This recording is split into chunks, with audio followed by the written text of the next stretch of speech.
नमस्कार देवी और सज्जनों, आपका एक बार फिर से स्वागत है। हम अपने 2024 की तैयारी के दौरान, जो कि AIPGT या MO किसी की भी हो सकती है, हम एक और महत्वपूर्ण श्लोक को श्रृंखला में कवर करते हैं। तो आज का श्लोक है हेतुलिंग औषध ज्ञानम स्वस्थ आतुर परायणम त्रिसूत्रम शाश्वतम पुण्यम भूपदेयम पितामह। अर्थात जो ये हमारा आयुर्वेद है, ये सूत्र रूप में या हम कहें शॉर्ट में 3 सूत्रों से ही या 3 सूत्रों में ही समाहित होता है। वो 3 सूत्र क्या है? हेतु, लिंग और औषध। इन्हीं 3 सूत्रों को लेकर भारद्वाज इंद्र जी के पास से ज्ञान लेकर आए थे।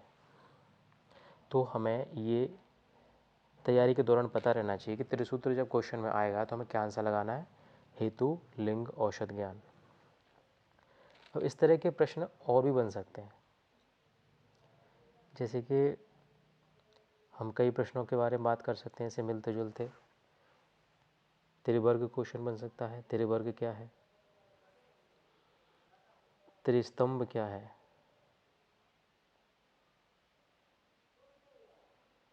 त्रिविध बोध संग्रह क्या है?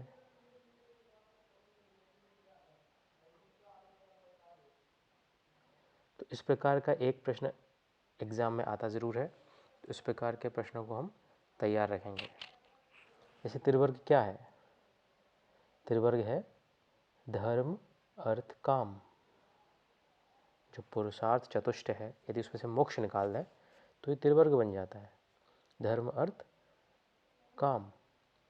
और इस त्रिवर्ग की सिद्धि किससे होती है? आप मुझे कमेंट बॉक्स में ज़रूर बताइए। इस त्रिवर्ग की सिद्धि किससे होती है? ये चरक सूत्र 11 में इसका आंसर मिलेगा आपको नेक्स्ट क्लास में बताता हूँ। त्रिस्तंभ क्या है?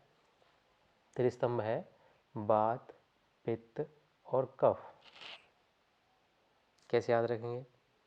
स्तंभ का मतलब होता है पिलर, खंबा। अक्सर जो लोग पान इत्यादि, गुटखा इत्यादि खाते हैं, वो कहाँ थूकते हैं? तो खंबे पर, कोने में। तो कफ को थूकते हैं यहाँ पर। तो वात, पित्त, कफ वाला जो है वो त्रिस्तंभ हो जाएगा। ये कई और संदर्भों में पूछा जा सकता है, जैसे त्रिधातु, तब भी वात, पित्त, कफ रहेगा। त्रिस्थूण पूछे तब भी वात, पित्त, कफ ही रहेगा। कोई पूछे त्रिविध बोध संग्रह क्या है, तो हम बात कर सकते हैं त्रिविध बोध संग्रह। इसमें आता है रोग प्रकृति, रोग का अधिष्ठान कहाँ है, वो कहाँ हुआ है, जो उत्पन्न हुआ है, और समुत्थान, उसका कारण क्या है।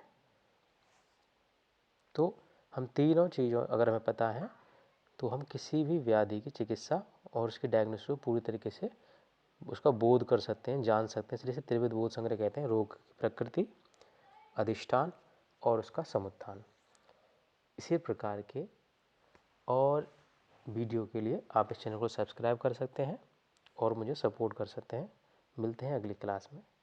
तब तक के लिए नमस्कार।